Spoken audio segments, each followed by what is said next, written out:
ಕರ್ನಾಟಕ ರಾಜ್ಯದ ಸ್ಪರ್ಧಾ ಮಿತ್ರರಿಗೆ ನಮಸ್ಕರಿಸುತ್ತಾ ಇವತ್ತ ಏನಪ್ಪಾ ಅಂದ್ರೆ ಯಾವುದರ ಬಗ್ಗೆ ಅಂದ್ರ 1928ರ ನೆಹರು ವರದಿ ಬಗ್ಗೆ ಏನಪ್ಪಾ ಅಂದ್ರ ಸ್ವಲ್ಪ ಮಾಹಿತಿಯನ್ನ ನೋಡ್ಕೊಂಡ್ ತಗೋಣ. ಹಿಂದಿನ ಅವಧಿ ಒಳಗ ಗಾಂಧಿ ಯುಗ ಏನಪ್ಪಾ ಅಂದ್ರ ಅಧ್ಯಯನ ಮಾಡಿದೀವಿ. ಆದ್ರೆ ಈಗ ಏನಪ್ಪಾ ಅಂದ್ರ ನೆಹರು ವರದಿ ಅಂತ ಹೇಳಿದೀವಿ. ಹಂಗಾದ್ರ ನೆಹರು ವರದಿ ಯಾವಾಗ ಬಂತು ಅಂದ್ರ 1928 ಆಗಸ್ಟ್ 10ರಂದು ಯಾವ ವರದಿ ಬಂತು ಅಂದ್ರ ನೆಹರು ವರದಿ. ಇದಕ್ಕಿಂತ ಬಿಫೋರ್ ಸೈಮನ್ ಆಯೋಗದ ನಂತರ ಯಾವ ವರದಿ ಅಂದ್ರ ನೆಹರು ವರದಿ.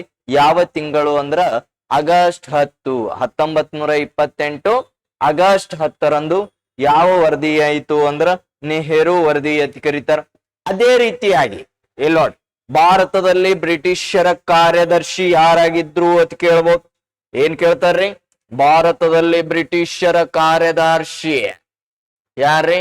ಭಾರತದಲ್ಲಿ ಬ್ರಿಟಿಷರ ಕಾರ್ಯದರ್ಶಿ ಯಾರಿದ್ರು ಅಂದ್ರ ಇವ್ರ ಅಂತ ಹೇಳ್ಬೇಕು. ಯಾರ್ರಿ?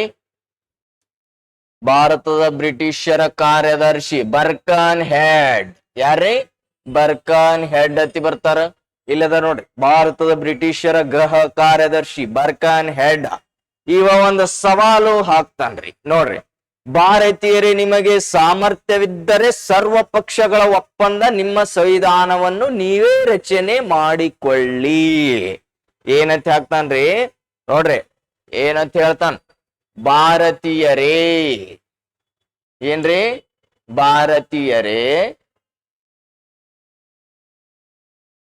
ಭಾರತೀಯರೇ ಇಲ್ಲಿ ನೋಡ್ರಿ, ಸವಾಲು ಏನಂತ ಹಾಕ್ಯಾನ ಅಂದ್ರ ವೆರಿ ಇಂಪಾರ್ಟೆಂಟ್, ಕೇಳಬಹುದು. ಭಾರತೀಯರೇ, ನಿಮಗೆ ಸಾಮರ್ಥ್ಯವಿದ್ದರೆ ಸರ್ವ ಪಕ್ಷಗಳ ಒಪ್ಪಂದ ನಿಮ್ಮ ಸಂವಿಧಾನವನ್ನು ನೀವೇ ರಚಿಸಿಕೊಳ್ಳಿ ಅಂತ ಹೇಳ್ದವ ಯಾರು ಅಂತ ಕೇಳ್ಬೋದು. ಯಾರ್ರಿ? ಬರ್ಕನ್ ಹೆಡ್. ಇವ ಭಾರತದ ಬ್ರಿಟಿಷರ ಗೃಹ ಕಾರ್ಯದರ್ಶಿ. ಯಾರ್ರಿ? ಭಾರತದ ಬ್ರಿಟಿಷರ ಗೃಹ ಕಾರ್ಯದರ್ಶಿನಿ ಯಾರು ಅಂದ್ರ ಬರ್ಕನ್ ಹೆಡ್. ಇಲ್ಲದ ನೋಡ್ರಿ, ಈ ವರ್ಡ್ ಗೊತ್ತಿರ್ಬೇಕು. ಯಾರ್ರಿ? ಬರ್ಕನ್ ಹೆಡ್ ಅಂತ ಕರಿತೀವಿ. ಭಾರತದ ಬ್ರಿಟಿಷರ ಗೃಹ ಕಾರ್ಯದರ್ಶಿ ಬರ್ಕನ್ ಹೆಡ್. ಏನಂತ ಸವಾಲ್ ಹಾಕ್ಯಾನ ನೋಡ್ರಿ, ಭಾರತೀಯರೇ, ನಿಮಗೆ ಸಾಮರ್ಥ್ಯವಿದ್ದರೆ ಸರ್ವ ಪಕ್ಷಗಳ ಒಪ್ಪಂದ ನೀವೇ ಸಂವಿಧಾನವನ್ನ ರಚಿಸಿಕೊಳ್ಳಿರಿ ಅಂತ ಹೇಳ್ಯಾನ. ಹಾಗಾದ್ರೆ ನೆಕ್ಸ್ಟ್ ಏನ್ ಹೇಳ್ತಾರ ನೋಡ್ರಿ, ರಾಷ್ಟ್ರೀಯ ಕಾಂಗ್ರೆಸ್ನ ಒಂದು ಕಮಿಟಿ ರಚನೆ ಆಗ್ತದೆ. ಯಾವ ಕಮಿಟಿ ರೀ? ರಾಷ್ಟ್ರೀಯ ಕಾಂಗ್ರೆಸ್ನ ಒಂದು ಕಮಿಟಿ ರಚನೆ ಮಾಡ್ತಾರ. ಆ ಕಮಿಟಿ ಒಳಗೆ ಎಷ್ಟು ಜನ ಇದ್ರು ಅತಿ ಕ್ವಶನ್ ಕೇಳ್ತಾನ. ಏನ್ ರಚನೆ ಆಯ್ತ್ರಿ? ಕಮಿಟಿಯನ್ನ ರಚನೆ ಆತ. ಆ ಕಮಿಟಿ ಏನ್ ರಚನೆ ಆಗ್ತದ? ಆ ಕಮಿಟಿಯಲ್ಲಿ ಎಷ್ಟು ಜನರಿದ್ರು ಅತಿ ನಿಮ್ ಎಕ್ಸಾಮ್ ಕೇಳಬಹುದು. ಯಾವ ಕಮಿಟಿ? ನೆಹರು ವರದಿಯಲ್ಲಿ ಯಾವ ಕಮಿಟಿಯಪ್ಪ ಅಂದ್ರ ಇಲ್ಲದ ನೋಡ್ರಿ. ಕಮಿಟಿಯ ಸದಸ್ಯರು ಎಷ್ಟು ಜನ ಅಂದ್ರೆ 28 ಜನ ಇರ್ತಾರೆ. ಎಷ್ಟು ಜನ ಇರ್ತಾರ್ರಿ? 28 ಜನ ಕಮಿಟಿಯ ಸದಸ್ಯರಾಗಿರುತ್ತಾರೆ. ವೆರಿ ಇಂಪಾರ್ಟೆಂಟ್ ನೋಡ್ರಿ, ಕಮಿಟಿಯ ಸದಸ್ಯರು ಎಷ್ಟು ಜನ ಅಂದ್ರ 28 ಜನ ಇರ್ತಾರ್ರಿ. ಎಷ್ಟು ಜನ ಇರ್ತಾರ? ಇಲ್ಲದ ನೋಡ್ರಿ, ಕಮಿಟಿಯ ಎಷ್ಟು ಜನರು ಅಂದ್ರೆ 28 ಜನ ಸದಸ್ಯರು ಒಳಗೊಂಡಿ ಪ್ರಮುಖರು ಅಂತ ಕೇಳಬಹುದು. ಪ್ರಮುಖ ಸದಸ್ಯರು. ಅದ್ರ ಯಾವ ವರದಿ ಅಂದ್ರ ಮೋತಿಲಾಲ್ ನೆಹರು ವರದಿ. ಯಾವ ವರದಿ ರೀ? ಎಂ ವರದಿ ಅಂತ ಹೇಳ್ಬೇಕು. ಮೋತಿಲಾಲ್ ನೆಹರು ಅಂತ ಹೇಳ್ಬೇಕ್ರಿ. ಜೆ ನೆಹರು ಅಲ್ರಿ, ಎಂ ನೆಹರು. ಮೋತಿಲಾಲ್ ನೆಹರು ಅವರ ವರದಿ ಅಂತ ಹೇಳ್ಬೇಕು. ಇಲ್ಲಿ ನೋಡ್ರಿ, ಏನಂತ ಹೇಳ್ತಾರ ಅಂದ್ರ ಎಂ ನೆಹರು ವರದಿ ನೇತೃತ್ವ ಕಮಿಟಿ ರಚನೆ ಆಯ್ತು. ಈ ಕಮಿಟಿಯಲ್ಲಿ ಎಷ್ಟು ಜನ? 28 ಜನ ಸದಸ್ಯರು ಒಳಗೊಂಡಿದ್ದು. ಪ್ರಮುಖರು ಯಾರು ಅಂದ್ರ 1 ಸುಭಾಷ್ ಚಂದ್ರ ಬೋಸ್, MR ಜಯಕರ್, ಕುರೇಶಿ ಅತಿ ಒಬ್ಬರು ಬರ್ತಾರೆ, NC ಕೇಲ್ಕರ್, ಜಯಗೋಪಾಲ್, KM ಮುನ್ಸಿ ಅತಿ ಬರ್ತಾರೆ. ಇಷ್ಟು ಜನ ಏನಪ್ಪಾ ಅಂದ್ರ ಈ ಕಮಿಟಿಯ ಪ್ರಮುಖ ಸದಸ್ಯರು. ಯಾವ ಕಮಿಟಿ? ಮೋತಿಲಾಲ್ ನೆಹರು ಅವರ ಕಮಿಟಿ ಅಂತ ಹೇಳ್ಬೇಕು. ಅದೇ ರೀತಿಯಾಗಿ ನೋಡ್ರಿ, ಇದರ ಕಾರ್ಯದರ್ಶಿ ಯಾರಾಗಿದ್ರು ಅಂದ್ರೆ ಜವಾಹರ್ಲಾಲ್ ನೆಹರು. ಯಾವ್ದ್ರಿ? ಮೋತಿಲಾಲ್ ನೆಹರು ಅವರ ವರದಿಯ ಕಾರ್ಯದರ್ಶಿನಿ ಯಾರು ಅಂತ ಕೇಳಿದ್ರ ಜವಾಹರ್ಲಾಲ್ ನೆಹರು. ಯಾ ನೆಹರು ರೀ? ಜವಾಹರ್ಲಾಲ್ ನೆಹರು ಅಂತ ಹೇಳ್ಬೇಕು. ಈ ಕಾರ್ಯದರ್ಶಿನಿ ಯಾರಾಗಿದ್ರು? ಜೆ ನೆಹರು ಅಂತ ಕರಿಬೇಕು. ಯಾವ ನೀರು ರೀ? ಜೆ ನೀರು. ಅದೇ ರೀತಿಯಾಗಿ ನೋಡ್ರಿ ಇಲ್ಲಿ ನೆಕ್ಸ್ಟ್ ಏನು ಮುಖ್ಯಾಂಶಗಳು ಕೊಟ್ಟಿರಬಹುದು ಅಂತ ಕೇಳುತ್ತರ. ಒಂದು, ಆಸ್ಟ್ರೇಲಿಯಾ, ಕೆನಡಾ, ಅಮೆರಿಕ ಮಾದರಿಯಲ್ಲಿ ಡೊಮಿನಿಯನ್ ಸರ್ಕಾರ ರಚನೆಗೆ ಅವಕಾಶ ಕೊಡಿ. ಏನ್ರಿ? Very important. ಏನ್ ಕೇಳ ನೋಡ್ರಿ, ಎಲ್ಲಿದಿಂದ ಅಂದ್ರ ಇಲ್ಲದ ಈ ವರ್ಡ್ ಅನ್ನ ಗೊತ್ತಿರ್ಬೇಕು ನಮ್ಗೆ ಎಕ್ಸಾಮ್ ದೃಷ್ಟಿಕೋನದಿಂದ. ಯಾವ ವರ್ಡ್ ರೀ? ಈ ವರ್ಡ್. ಏನ್ ಹೇಳ್ತಾರ ನೋಡ್ರಿ, ಈ ವರ್ಡ್ ಅನ್ನ ಗೊತ್ತಿರ್ಬೇಕು. ಏನದ ನೋಡ್ರಿ, ಆಸ್ಟ್ರೇಲಿಯಾ, ಕೆನಡಾ. ಎಲ್ಲಿದಿಂದ್ರಿ? ಆಸ್ಟ್ರೇಲಿಯಾ, ಕೆನಡಾ, ಅಮೇರಿಕ ಮಾದರಿಯಲ್ಲಿ ಡೊಮಿನಿಯನ್ ಸರ್ಕಾರದ ರಚನೆಗೆ ಅವಕಾಶವನ್ನ ಕೊಡಿ. ಬ್ರಿಟಿಷರ ನಿಯಂತ್ರಣ ಹೊಂದಿರುವ ಸರ್ಕಾರ ಕರಿತೀವಿ ನಾವು. ಏನಂತ ಕರಿತೀರಿ? ಡೊಮಿನಿಯನ್ ಅಂದ್ರೆ ಬ್ರಿಟಿಷರ ನಿಯಂತ್ರಣ ಹೊಂದಿರುವ ಸರ್ಕಾರ. ಇಲ್ಲ ನೋಡ್ರಿ, ಈ ವರ್ಡ್ ಅನ್ನ ಡೊಮಿನಿಯನ್ ಎಂದರೆ ಬ್ರಿಟಿಷರ ನಿಯಂತ್ರಣ ಹೊಂದಿರುವ ಸರ್ಕಾರ.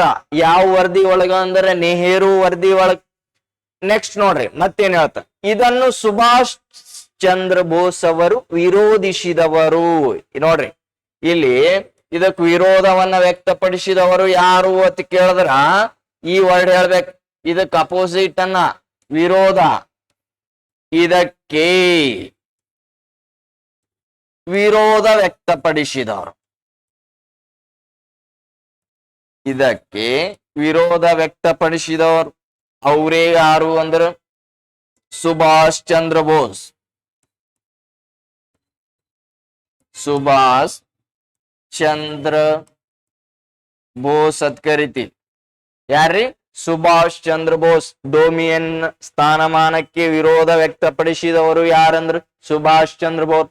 ನೆಕ್ಸ್ಟ್, ಭವಿಷ್ಯ ಭಾರತದ ಸಂವಿಧಾನದಲ್ಲಿ 19 ರಿಟ್ಟು ಮತ್ತು ಮೂಲಭೂತ ಅಳವಡಿಕೆ. ಇಲ್ಲದ ನೋಡ್ರಿ ವರ್ಡ್ ಸಂವಿಧಾನದ ಏನಪ್ಪಾ ಅಂದ್ರ ಭವಿಷ್ಯದಲ್ಲಿ ಈ ವರ್ಡ್ ಹೇಳಿದ. ಇಲ್ಲದ ಇದು ಹೇಳಬೇಕು.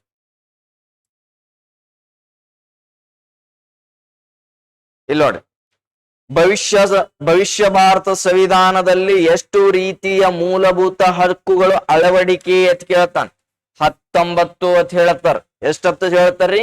ಎಂ ನೀರು ವರದಿ ಒಳಗ 19 ರೀತಿಯ ಮೂಲಭೂತ ಹಕ್ಕುಗಳನ್ನ ಅಳವಡಿಕೆ ಅಂತ ಹೇಳ್ತಾರ.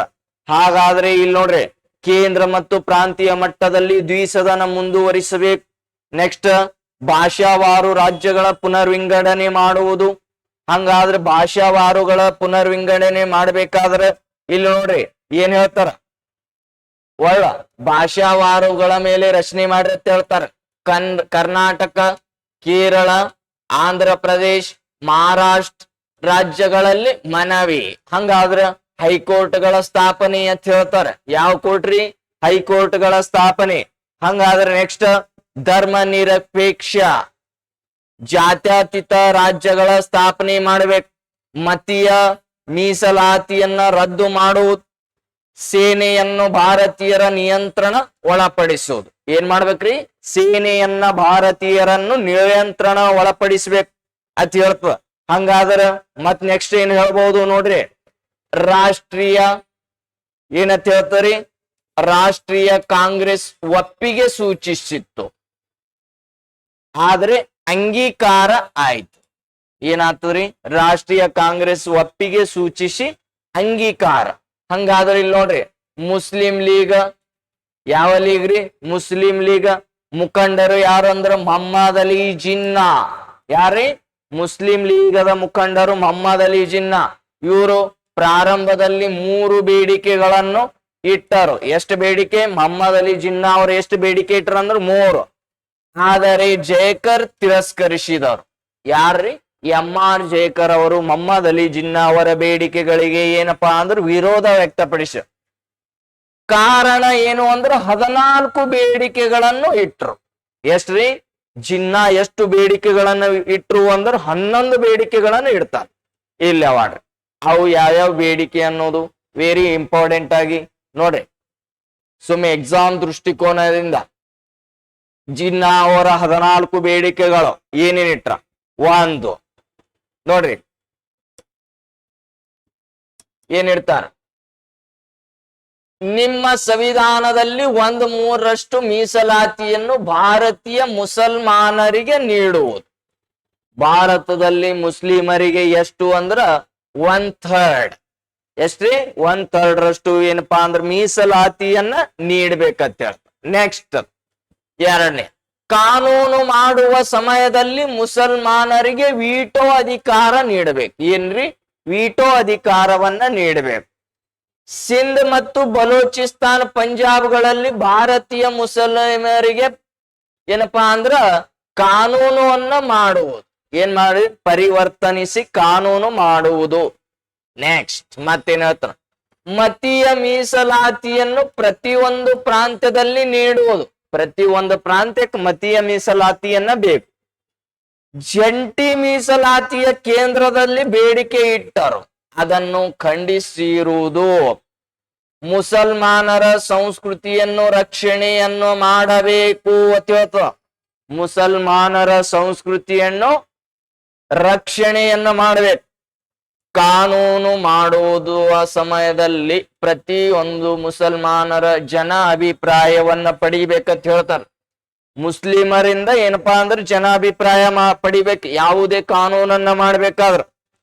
ಮುಸ್ಲಿಮರ ಅನುಮತಿ ಇಲ್ಲದೆ ಮುಸಲ್ಮಾನರ ಕಾನೂನು ರಚನೆ ಮಾಡುವಂತಿಲ್ಲ.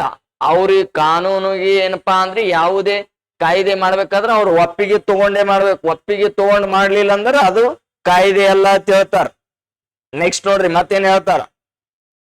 ಪ್ರತಿಯೊಬ್ಬ, ವೆರಿ ಇಂಪಾರ್ಟೆಂಟ್, ಪ್ರತಿಯೊಬ್ಬ ಭಾರತೀಯನಿಗೂ ಸಂಪೂರ್ಣ ಧಾರ್ಮಿಕ ಸ್ವಾತಂತ್ರ್ಯ ನೀಡಬೇಕು. ಪ್ರತಿಯೊಬ್ಬ ಭಾರತೀಯನಿಗೂ ಸಂಪೂರ್ಣ ಧಾರ್ಮಿಕ ಸ್ವಾತಂತ್ರ್ಯ ನೀಡಬೇಕು. ಇದು ಎಲ್ಲ ಯಾರ ಬೇಡಿಕೆಗಳು? ಜಿನ್ನಾ, ಮೊಹಮ್ಮದ್ ಅಲಿ ಜಿನ್ನಾ. ಮಂತ್ರಿಮಂಡಲ ರಚನೆಯಲ್ಲಿ ಮುಸಲ್ಮಾನರಿಗೆ ಬಹುಪಾಲು ಆದ್ಯತೆ ನೀಡಬೇಕು. ಯಾವ್ದ್ರಿ? ಮಂತ್ರಿಮಂಡಲದಲ್ಲಿ ಮುಸಲ್ಮಾನರಿಗೆ ಏನಪ್ಪಾ ಅಂದ್ರೆ ಬಹುಪಾಲು ಆದ್ಯತೆ ನೀಡಬೇಕು. ಮುಸಲ್ಮಾನರ ಒಪ್ಪಿಗೆ ಇಲ್ಲದೆ ಕಾನೂನುಗಳನ್ನು ಬದಲಾವಣೆ ಮಾಡುವಂತಿಲ್ಲ. ಯಾವುದೇ ಕಾಯ್ದೆ ಕಾನೂನುಗಳನ್ನು ಬದಲಾವಣೆ ಮಾಡುವಂತಿಲ್ಲ. ಮಾಡಬೇಕಾದ್ರೆ ಯಾರ ಒಪ್ಪಿಗೆ? ಮುಸಲ್ಮಾನರ ಒಪ್ಪಿಗೆ ಬೇಕು. ನೆಕ್ಸ್ಟ್, ಭಾರತೀಯರಿಗೆ ಮುಸಲ್ಮಾನರ ಶೈಕ್ಷಣಿಕ ಕ್ಷೇತ್ರಗಳಲ್ಲಿ ಮೀಸಲಾತಿ ಕೊಡಬೇಕು. ಶಿಕ್ಷಣದ ಕ್ಷೇತ್ರಗಳಲ್ಲಿ ಮುಸಲ್ಮಾನರಿಗೆ ಏನ್ ಮಾಡ್ಬೇಕು? ಮೀಸಲಾತಿ. ಭಾರತೀಯರ ಮುಸಲ್ಮಾನರ ಉದ್ಯೋಗ ಕ್ಷೇತ್ರದಲ್ಲಿ ಮೀಸಲಾತಿ ನೀಡಬೇಕು. ಗೋರ್ಮೆಂಟ್ ನೌಕರಿ ಒಳಗನು ಏನಪ್ಪಾ ಅಂದ್ರೆ ಮೀಸಲಾತಿ ಕೊಡ್ಬೇಕು. ಪ್ರತಿಯೊಂದು ಭಾರತದ ಪ್ರಾಂತ್ಯದಲ್ಲಿ ಮುಸಲ್ಮಾನರು ಅಲ್ಪಸಂಖ್ಯಾತರೆಂದು ಭಾವಿಸುವುದು. ಏನ್ರಿ? ಇವರಿಗೆ ಅಲ್ಪಸಂಖ್ಯಾತರ ಕೋಟದ ಅಡಿಯಲ್ಲಿ ಅಂತ ಏನಪ್ಪಾ ಅಂದ್ರೆ ಭಾವಿಸಬೇಕು ಅಂತ ಹೇಳ್ತಾರ. ಇಷ್ಟು ಏನಪ್ಪಾ ಅಂದ್ರ ಯಾವ ಬೇಡಿಕೆ ಅಂದ್ರ ಇವರು ಮೋತಿಲಾಲ್ ನೆಹರು ಅವರ ವರದಿಯಲ್ಲಿ ಮೊಹಮ್ಮದ್ ಅಲಿ ಜಿನ್ನಾ ಅವರು ಇಟ್ಟಂತ ಏನಪ್ಪಾ ಅಂದ್ರೆ ಬೇಡಿಕೆಗಳು ಎಷ್ಟು ಅಂದ್ರೆ 14 ಬೇಡಿಕೆ. ಇಲ್ಲಿ ಎಷ್ಟು ಜನ ಸದಸ್ಯರಿದ್ರು ಅಂದ್ರೆ 28 ಜನ ಪ್ರಮುಖರು ಅಂತ ನೋಡ್ತೀವಿ. ಅದೇ ರೀತಿಯಾಗಿ ನೆಕ್ಸ್ಟ್ ಏನೇನದ ನೋಡ್ರಿ. ಮೋತಿಲಾಲ್ ನೆಹರು ವರದಿಯನ್ನು ಮುಸ್ಲಿಂ ಲೀಗ್ ತಿರಸ್ಕರಿಸಿದ ಕಾರಣ ನೆಹರು ವರದಿಯನ್ನು ವಿಫಲ ಆಯ್ತು. ನೋಡ್ರಿ ವೆರಿ ಇಂಪಾರ್ಟೆಂಟ್. ಯಾವ ಈ ವರದಿ ನೆಹರು ವರದಿ ವಿಫಲ ಆಗಲಿಕ್ಕೆ ಕಾರಣನೇ ಯಾವುದು ಅಂದ್ರೆ ಮುಸ್ಲಿಂ ಲೀಗ್. ಯಾವ ಲೀಗ್ ರೀ? Muslim league. ನಿಮ್ ಕೇಳ್ತಾನ. ವೆರಿ ಇಂಪಾರ್ಟೆಂಟ್ ನೋಡ್ರಿ. ಈ ಕ್ವಶನ್ ಅನ್ನ ಬರಬಹುದು. ಇದು ಹೇಳಬೇಕು ಏನಪ್ಪಾ ಅಂದ್ರ ಇದು ಗೊತ್ತಾಗ. ನೆಹರು ವರದಿ ವಿಫಲ ಆಗಲು ಡ್ಯಾಶ್ ಕಾರಣ ಅಂತ ಕೇಳಿದ್ರೆ ಹೇಳ್ಬೇಕ್ರಿ. ಯಾವ್ದ್ರಿ? ನೆಹರು ವರದಿ ವಿಫಲ ಆಗಲು ಕಾರಣ ಡ್ಯಾಶ್ ಅಂದ್ರ ಇದು ಹೇಳ್ಬೇಕು ನೋಡ್ರಿ. ಇಲ್ಲದ ಮೋತಿಲಾಲ್ ನೆಹರು ಅವರ ವರದಿಯನ್ನು ಮುಸ್ಲಿಂ ಲೀಗ್ ತಿರಸ್ಕರಿಸಿದ ಕಾರಣದಿಂದ ನೆಹರು ವರದಿ ಏನಾಯ್ತು? ವಿಫಲ ಆಯ್ತು. ಏನಾಯ್ತ್ರಿ? ವಿಫಲ ಆಯ್ತು. ಯಾವ ವರದಿ? ನೆಹರು ವರದಿ. ನೋಡ್ರಿ 1928 ಆಗಸ್ಟ್ 10 ಜಾರಿಗೆ ಬಂದದ್ದು.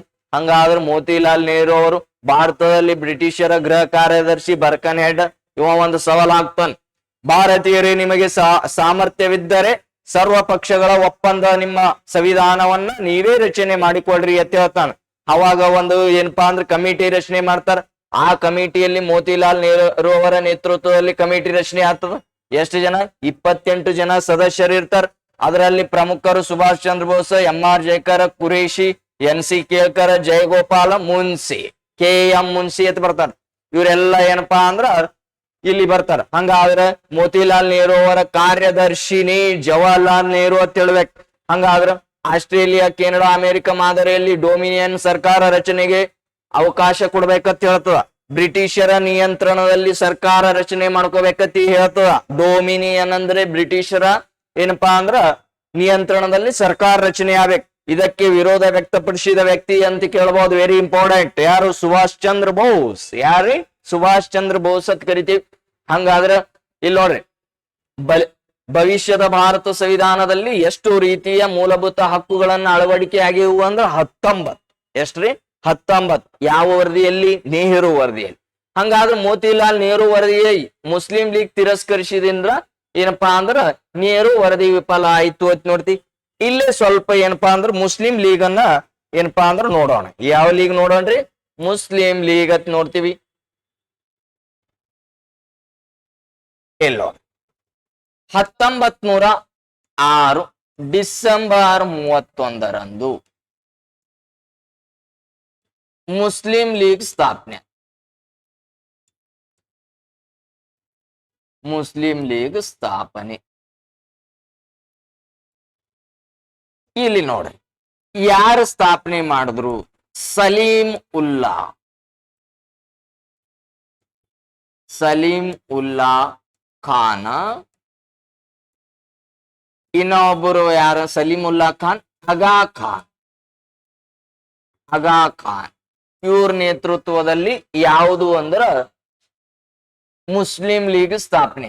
ಎಷ್ಟಕ್ಕ? 1906 ಡಿಸೆಂಬರ್ 31ಕ್ಕ. ಇದು ಎಲ್ಲಿ ಆಗ್ತದ ಅಂತ ಕೇಳ್ತಾರ. ಢಾಕಾ. ಎಲ್ಲಿ ಆಗ್ತದ್ರಿ? ಢಾಕಾ. ಢಾಕಾ ಎಲ್ಲಿ ಬರ್ತದ್ರಿ ಅಂದ್ರೆ ಬಾಂಗ್ಲಾದೇಶ್. ಬಾಂಗ್ಲಾದೇಶ. ಢಾಕಾ ಎಲ್ಲಿ ಬರ್ತದ್ರಿ? ಬಾಂಗ್ಲಾದೇಶದಲ್ಲಿ ಬರ್ತದೆ. ಹಂಗಾದ್ರೆ ಬಾಂಗ್ಲಾದೇಶದ ರಾಜಧಾನಿನೇ ಯಾವ್ದಂದ್ರೆ ಢಾಕಾ. ಬಾಂಗ್ಲಾದೇಶದ ರಾಜಧಾನಿ ಢಾಕಾ. ಢಾಕಾದಲ್ಲಿ ಯಾವ ಲೀಗ್? Muslim league. ಹಾಗಾದರೆ ಬಾಂಗ್ಲಾದೇಶದ ನಾಣ್ಯ ಅಂತ ಕರೀತಾನ. Very important. ನಾಣ್ಯ ಟಾಕಾ. Very important. ಬಾಂಗ್ಲಾದೇಶದ ನಾಣ್ಯ ಯಾವ್ದಂದ್ರ ಟಾಕಾ ಅಂತ ಹೇಳ್ಬೇಕು.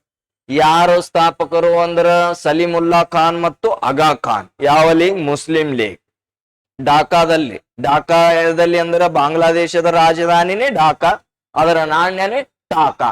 ಹಾಗಾದ್ರೆ ಈ ಏನಪ್ಪಾ ಅಂದ್ರ 1906ರಲ್ಲಿ ಮುಸ್ಲಿಂ ಲೀಗ್ ಸ್ಥಾಪನೆ ಆಯ್ತು. ಇದು ಏನಪ್ಪಾ ಅಂದ್ರ ಸಲೀಮುಲ್ಲಾ ಖಾನ್ ಮತ್ತು ಆಗಾ ಖಾನ್ ನೇತೃತ್ವದಲ್ಲಿ ಅಂತ ಹೇಳ್ಬೇಕು. ಇದು ಏನಪ್ಪಾ ಅಂದ್ರ ಇಷ್ಟು ಗೊತ್ತಿರ್ಬೇಕು. ನೆಕ್ಸ್ಟ್ ನೋಡ್ರಿ, ನೆಕ್ಸ್ಟ್ ಏನಪ್ಪಾ ಅಂದ್ರ ಸ್ವಲ್ಪ ಲಾಹೋರ್ ಕಾಂಗ್ರೆಸ್ ಅಧಿವೇಶನ ಬರ್ತದೆ. ಏನ್ ಬರ್ತದ್ರಿ? ಲಾಹೋರ್ ಕಾಂಗ್ರೆಸ್ ಅಧಿವೇಶನ. ಆಲ್ರೆಡಿ ಹಿಂದಿನ ಕ್ಲಾಸ್ದಲ್ಲಿ ಏನಪ್ಪಾ ಅಂದ್ರ ಆಲ್ರೆಡಿ ಸ್ವಲ್ಪ ನೋಡಿದೀವಿ. ಏನಪ್ಪಾ ಅಂದ್ರ ಇಲ್ಲಿ ನೋಡಿ, ನೆಕ್ಸ್ಟ್ ಇದ್ರ ಬಗ್ಗೆ ಮಾಹಿತಿ ಗೊತ್ತಿರ್ಬೇಕು. Very important.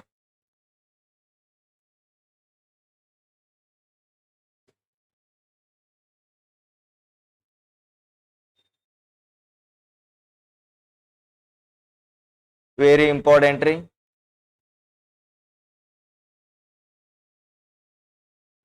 ಇದರ ಬಗ್ಗೆ ಮಾಹಿತಿ ಗೊತ್ತಿರ್ಬೇಕು.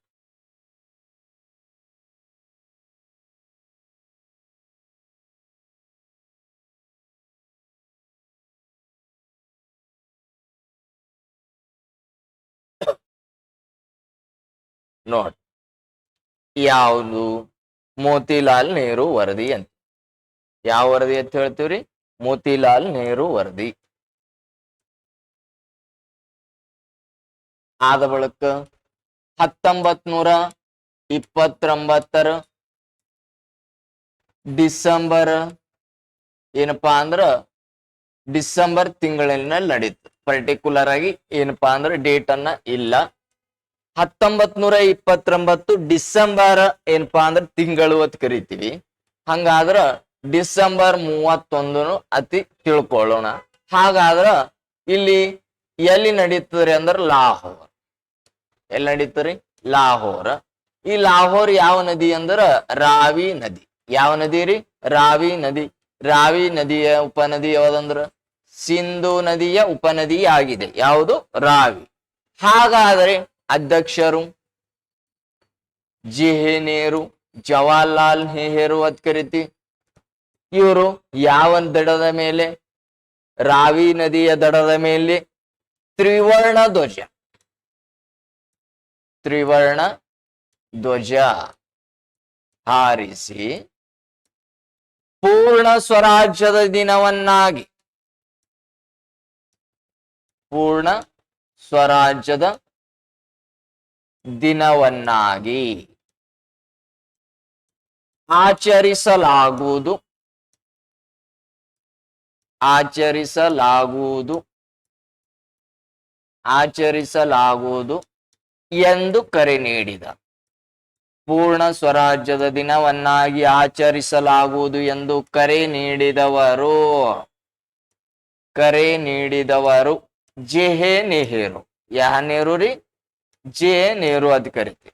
ಹಂಗಾದ್ರೆ ಇದು ಇವರು ಹೇಳಿದ್ದು 1929 ಡಿಸೆಂಬರ್ 30ಕ್ಕೆ, ಇದು ಜಾರಿಗೆ ಬಂದಿದ್ದು 1930 ಜನವರಿ 26. ಎಷ್ಟಕ್ಕೆ ಬತ್ರಿ? 1930 ಜನವರಿ 26. ಆದ್ರೆ ಈ ಸವಿ ನೆನಪಿಗಾಗಿ,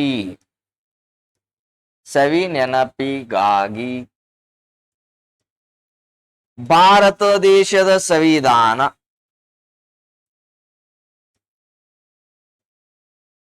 ಸಂವಿಧಾನ, ಭಾರತ ದೇಶದ ಸಂವಿಧಾನ 1949 ನವೆಂಬರ್ 26 ಅಂಗೀಕಾರಗೊಂಡರು, ಅಂಗೀಕಾರಗೊಂಡರು. ಈ ಪೂರ್ಣ ಸ್ವರಾಜ್ಯದ ಸವಿದಿನದ ನೆನಪಿಗಾಗಿ 1950 ಜನವರಿ 26ರಂದು ಜಾರಿಗೆ ತಂದಿ.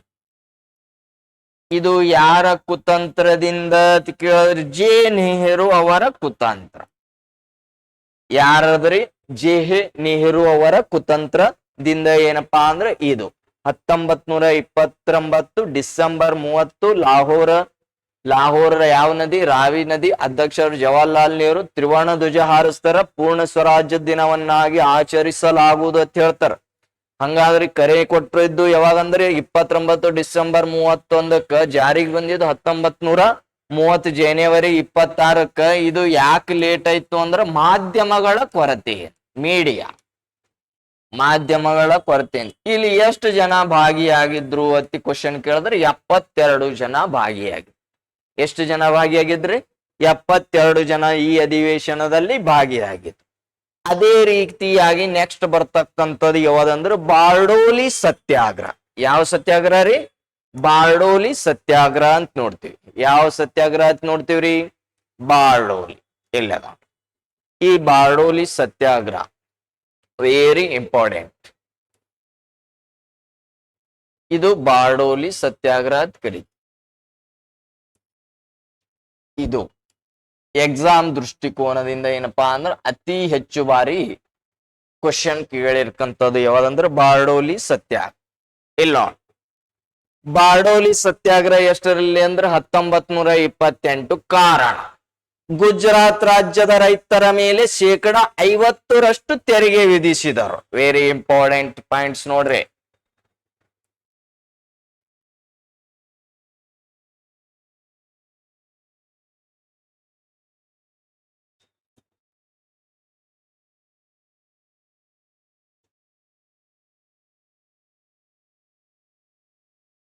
ನೋಡ್ರಿ, ಯಾವ ರಾಜ್ಯದಲ್ಲಿ?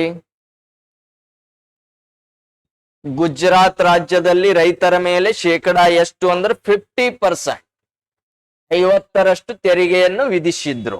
ನೆಕ್ಸ್ಟ್ ನೋಡಿ, 140 ರೈತರ ಒಕ್ಕೂಟ ರಚನೆಯ ಮೂಲಕ ರೈತ ಮುಖಂಡರು ಹೋರಾಟ ಪ್ರಾರಂಭ ಮಾಡ್ತಾರೆ. ಎಷ್ಟು ಮಂದಿ ರೀ? ಇಲ್ಲದವ್ರು 140 ರೈತರ ಒಕ್ಕೂಟ ರಚನೆ ಮಾಡ್ಕೊಂಡು ರೈತ ಮುಖಂಡರ ಹೋರಾಟ ಪ್ರಾರಂಭ ಆಗ್ತದೆ. ಯಾವ ಸತ್ಯಾಗ್ರಹ? ಬಾರ್ಡೋಲಿ ಸತ್ಯಾಗ್ರಹ. ಇಲ್ಲ ನೋಡಿ, ಗಾಂಧೀಜಿಯವರ ಅನುಮತಿಯೊಂದಿಗೆ ಸರ್ದಾರ್ ವಲ್ಲಭಾಯ್ ಪಟೇಲ್ ಅವರ ನೇತೃತ್ವದಲ್ಲಿ SV ಪಟೇಲ್ ಅಂತ ಕರಿತೀವಿ. ಬಾರ್ಡೋಲಿ ಸತ್ಯಾಗ್ರಹ ಯಾರ ಮುಂದಾಳತ್ವದಲ್ಲಿ ಅಂದ್ರೆ ಗಾಂಧೀಜಿಯವರ ಅನುಮತಿಯೊಂದಿಗೆ ಸರ್ದಾರ್ ವಲ್ಲಭಾಯ್ ಪಟೇಲ್ ಅವರ ನೇತೃತ್ವದಲ್ಲಿ ಯಶಸ್ವಿಯಾದ ಚಳುವಳಿ ಅಂದ್ರೆ ಬಾರ್ಡೋಲಿ.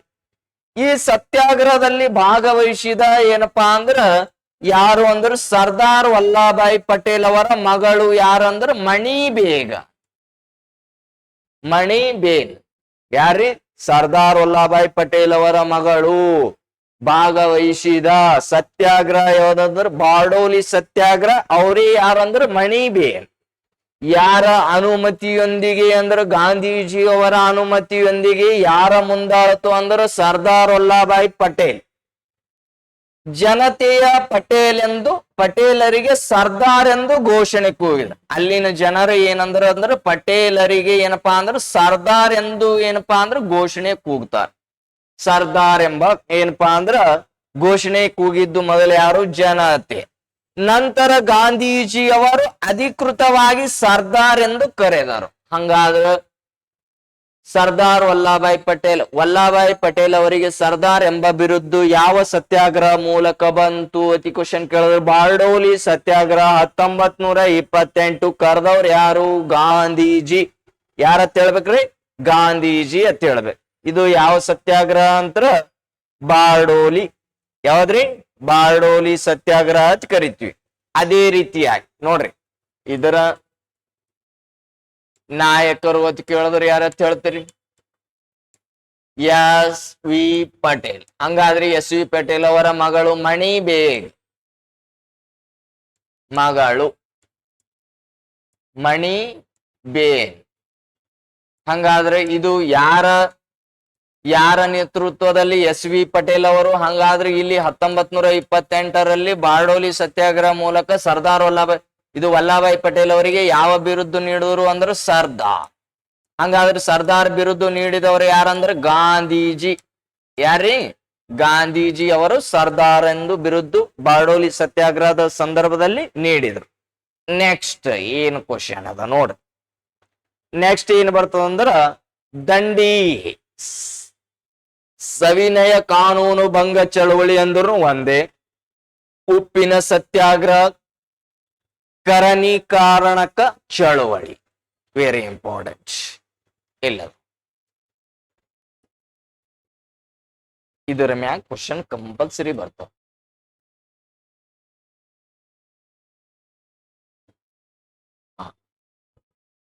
ಇದ್ರ ಮ್ಯಾಗ ಏನಪ್ಪಾ ಅಂದ್ರ ಕ್ವಶನ್ ಬರ್ತಪ್ಪ. ಇದು ನೋಡ್ರಿ ಯಾವಾಗ ಆರಂಭಿಸಲಾಯಿತು? ಯಾವ ವರ್ಷ?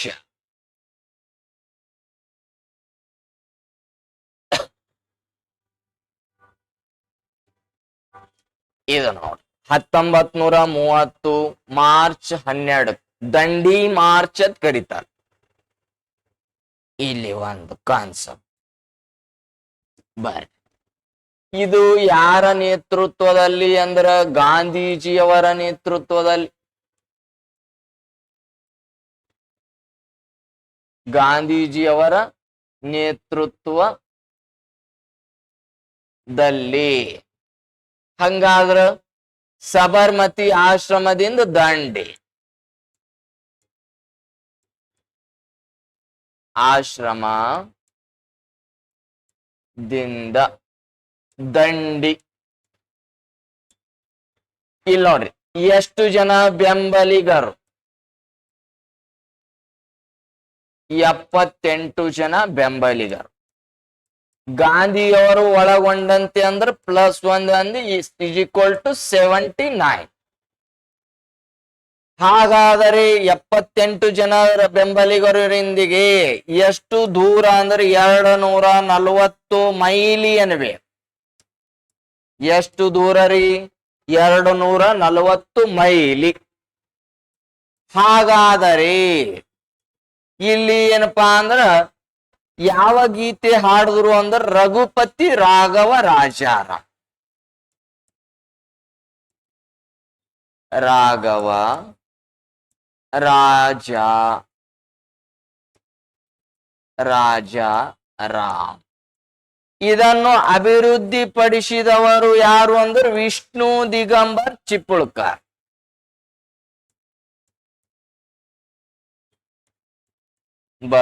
ಚಿಪ್ಳುಕರ್.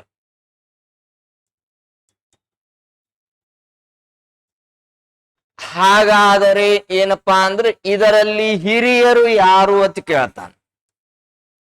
ಹಿರಿಯರು ಯಾರು ಅಂದ್ರೆ ಗಾಂಧೀಜಿ. ಹಂಗಾದ್ರ ಆ ಸಂದರ್ಭದಲ್ಲಿ ಗಾಂಧೀಜಿಗೆ ಅವರಿಗೆ ಎಷ್ಟು ವರ್ಷ ಇತ್ತು, ವಯಸ್ಸು ಎಷ್ಟಿತ್ತು ಅಂದ್ರೆ 61 ವರ್ಷ. ಎಷ್ಟು ವರ್ಷದವರು ಇದ್ರಿ ಗಾಂಧಿ? 61 ವರ್ಷ. ಹಾಗಾದರೆ ಇದರಲ್ಲಿ ಕಿರಿಯರು ಯಾರು ಅಂತ ಕೇಳ್ಬೋದು. ಕಿರಿಯರು ಯಾರು ಅಂದ್ರ ಮಹಿಲಾರಿ ಮಹಾದೇವಪ್ಪ. ಮಹಿಲಾರ್ ಮಹಾದೇವಪ್ಪ. ಇವ್ರಿಗೆ ಅವಾಗ ಎಷ್ಟಿತ್ತು ಅಂದ್ರೆ 18 ವರ್ಷ ಇತ್ತು. ಯಾರಿಗ್ರಿ? ಮಹಿಲಾರ್ ಮಹಾದೇವಪ್ಪ ಅವ್ರಿಗೆ ಎಷ್ಟು ವರ್ಷ ಇತ್ತು? 18 ವರ್ಷ ಇತ್ತು. ಸಾರಿ, ಎಷ್ಟು ವರ್ಷ ರೀ? 18 ವರ್ಷ ಇತ್ತು. ಯಾರಿಗೆ? ಮಹಿಲಾರ್ ಮಹಾದೇವಪ್ಪ. ಹಿರಿಯವರು ಯಾರು? ಗಾಂಧಿ. ಕಿರಿಯವರು ಯಾರು? ಮಹಿಲಾರ್ ಮಹಾದೇವಪ್ಪ. ಹಂಗಾದ್ರೆ ಇದು ಯಾಕೆ ನಡೀತು ಅಂದ್ರೆ ಉಪ್ಪಿನ ಮೇಲಿನ ಕರವನ್ನ ರದ್ದುಪಡಿಸಿ. ಉಪ್ಪಿನ ಮೇಲಿನ ಕರ. ಕರ ಎಂದರೆ ಟ್ಯಾಕ್ಸ್. ಕರ ಎಂದರೆ ಏನ್ರಿ? ಟ್ಯಾಕ್ಸ್. ಇಲ್ಲಿ ಗಾಂಧೀಜಿಯವರು ಒಂದು ಹಿಡಿ ಉಪ್ಪನ್ನ ತಯಾರಿಸ್ತಾರೆ. ಒಂದು ಹಿಡಿ ಉಪ್ಪು ತಯಾರಿಸಿ ಉಪ್ಪಿನ ಮೇಲಿನ ಕರವನ್ನ ರದ್ದುಪಡಿಸಿದರು. ಹಾಗಾದರೆ ಗಾಂಧೀಜಿಯವರು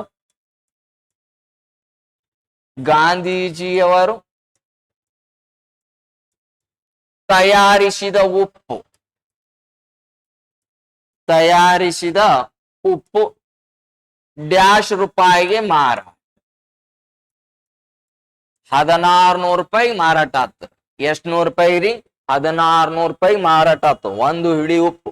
ಉಪ್ಪಿನ ಕರವನ್ನು ರದ್ದುಪಡಿಸಿದವರು ಯಾರು? ಗಾಂಧೀಜಿ. ಒಂದು ಹಿಡಿ ಉಪ್ಪನ್ನು ತಯಾರಿಸಿ ಅದನ್ನ ಎಷ್ಟು 100 ರೂಪಾಯಿಗೆ ಮಾರಾಟ ಆಯ್ತು ಅಂದ್ರೆ 1600 ರೂಪಾಯಿ ಮಾರಾಟ ಆಗ್ತದೆ. ಇದು ಯಾವ ಚಳವಳಿ ಅಂದ್ರೆ ದಂಡಿ ಸತ್ಯಾಗ್ರಹ. ಇಲ್ಲ, ಇದೇ ಸಂದರ್ಭದಲ್ಲಿ ಇದು ಯಾಕೆ ನಡೀತು ಅನ್ನೋದು ಕಾರಣ. ಇಲ್ಲ, ಇರ್ವಿನ್ಗೆ 11 ಬೇಡಿಕೆಗಳನ್ನು ಇಟ್ಟಿದರು. ಅದನ್ನು ಇರ್ವಿನ್ ತಿರಸ್ಕರಿಸಿದ್ದ. ಅದಕ್ಕಾಗಿ ಯಾವ ಚಳವಳಿ ನಡೀತು? ದಂಡಿ ಸತ್ಯಾಗ್ರಹ. ಒಂದು ಏನಿಟ್ಟಿದ್ರು? ಉಪ್ಪಿನ ಮೇಲಿನ ತೆರಿಗೆಯನ್ನ ರದ್ದು ಮಾಡಬೇಕು. ನೆಕ್ಸ್ಟ್ ಉಪ್ಪಿನ ಮೇಲಿನ ತೆರಿಗೆಯನ್ನ ರದ್ದು ಮಾಡಬೇಕು. ನೋಡ್ರಿ, ಒಂದು. ನೆಕ್ಸ್ಟ್ ಸಕ್ಕರೆಯ ಮೇಲಿನ ತೆರಿಗೆಯನ್ನು ಕಡಿಮೆ ಮಾಡಬೇಕು. ಭಾರತ ದೇಶಾದ್ಯಂತ ಏಕರೂಪ ಕಾನೂನು ಜಾರಿಗೆ ಮಾಡಬೇಕು. ಯಾವುದೇ ಮುನ್ಸೂಚನೆ ನೀಡದೆ ಭಾರತೀಯರನ್ನು ಬಂಧಿಸುವಂತಿಲ್ಲ. ಇದು ರೌಲತ್ ಕಾಯ್ದೆ ಒಳಗಾಗಿತ್ರಿ. ಯಾರಿಗೂ ಮುನ್ಸೂಚನೆಯನ್ನು ಕೊಡೋದು ಏನಪ್ಪಾ ಅಂದ್ರೆ ಬಂಧಿಸ. ಇಲ್ಲ ನೋಡ್ರಿ. ನೆಕ್ಸ್ಟ್ ಪತ್ರಿಕೆಗಳ ಮೇಲೆ ಏನಪ್ಪಾ ಅಂದ್ರ ಕಾಯ್ದೆಯನ್ನು ಸಡಿಲಗೊಳಿಸ್ಬೇಕು. ಪತ್ರಿಕೆಗಳ ಮೇಲೆ ನಿರ್ಬಂಧ ಏನೇ ಹೇರಿರ್ತದೆ. ಯಾವ ಕಾಯ್ದೆ ಅಂದ್ರ ರೌಲತ್ ಕಾಯ್ದೆ 1919 ಫೆಬ್ರವರಿ 19. ಆದ್ರೆ ಅದೇ ಏನಪ್ಪಾ ಅಂದ್ರ ಇದು ಕೈ ಬಿಡಬೇಕು ಅಂತ ಹೇಳ್ತಾರ ಗಾಂಧೀಜಿಯವರು. ನೆಕ್ಸ್ಟ್ ಆಡಳಿತದ ವೆಚ್ಚವನ್ನು ಕಡಿಮೆ ಮಾಡಬೇಕು. ಭಾರತೀಯರಿಗೆ ಕೃಷಿ ಕೈಗಾರಿಕೆ ಬೆಳವಣಿಗೆಗೆ ಒತ್ತು ನೀಡಬೇಕು. ಡೆವಲಪ್ಮೆಂಟ್ ಮಾಡ್ಬೇಕು. ಸತ್ಯಾಗ್ರಹದ ಸಂದರ್ಭದಲ್ಲಿ ವಶಪಡಿಸಿಕೊಂಡ ಆಸ್ತಿ ಪಾಸ್ತಿಗಳನ್ನು ಏನಪ್ಪಾ ಅಂದ್ರ ಕೈ ಬಿಡಬೇಕು. ರಾಜಕೀಯ ಖೈದಿಗಳನ್ನ ಬಿಡುಗಡೆ ಮಾಡಬೇಕು. ಏನಪ್ಪಾ ಅಂದ್ರ ರಾಜಕೀಯ ಖೈದಿಗಳಿಗೆ ಬಿಡುಗಡೆ ಮಾಡ್ಬೇಕು. ರೂಪಾಯಿ ಮತ್ತು ಡಾಲರ್ ನಡುವಿನ ವಿನಿಮಯ ದರವನ್ನು ಕಡಿಮೆ ಮಾಡಬೇಕು. ಆದರೆ ತೆರಿಗೆಯನ್ನು ಕಂದಾಯವನ್ನು 50% ಕಡಿಮೆ ಮಾಡಬೇಕು ಅಂತ ಹೇಳ್ತದ. ಅದೇ ರೀತಿಯಾಗಿ ನೋಡ್ರಿ, ಸತ್ಯಾಗ್ರಹ ಪ್ರಾರಂಭ ಆಗಿದ್ದು ಯಾವಾಗ ಅಂದ್ರೆ ಇದೆ ಇಲ್ಲ, ಮಾರ್ಚ್ 12. ಸತ್ಯಾಗ್ರಹಿಗಳು ಹೋರಾಟದ ಸ್ಥಳ ಸಬರ್ಮತಿ ಆಶ್ರಮವು. ಹೊರಟವರ ಸಂಖ್ಯೆ 78 ಜನರು ಪುರುಷರೇ ಆಗಿದ್ದರು. ಆದ್ರೆ ಎಲ್ಲರೂ ಕೂಡ ಬಿಳಿಯ ವಸ್ತ್ರ ಧರಿಸಿದರು ಹರಿಯುವ ನದಿಯ ಹಾಗೆ ಏನಪ್ಪಾ ಅಂದ್ರೆ ಕಾಣ್ತಿತ್ತು ಅಂತ ಹೇಳ್ತಾರ. ಸಬರ್ಮತಿ ಆಶ್ರಮದಿಂದ ದಂಡಿಯವರೆಗೆ ಇರುವ ದೂರ ಇಲ್ಲ